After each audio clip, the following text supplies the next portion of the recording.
Hi, I'm Stephen Giles. I'm owner of Sage and Onion Restaurant located right here in Goleta, and I'm here today to talk about how it all begun.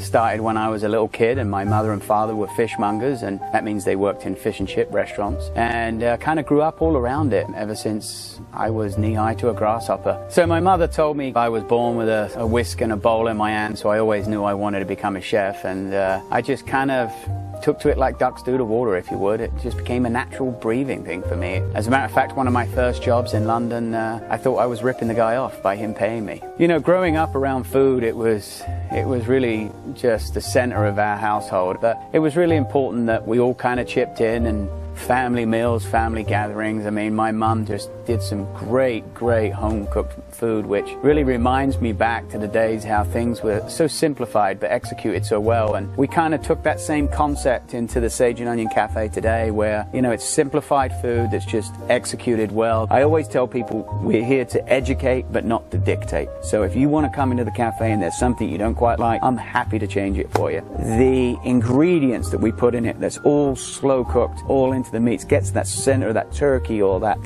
brisket or the ribs or the pulled pork that we do, the hickory roasted chicken we do. We use the slow wood pellet grill called a Traeger. So all of that stuff takes time, but it's all what we call in the business mise en place, which is preparation in advance. Then at that point, the final execution is only minutes, but the flavor can last you for hours.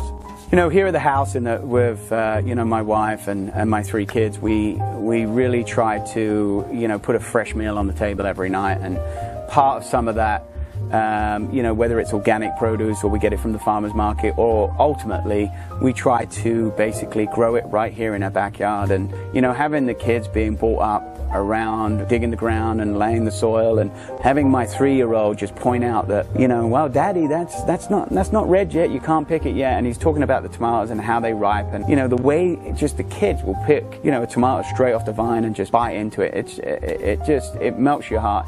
And here's some rules we live by at Sage and Onion. If a job's worth doing, it's worth doing well.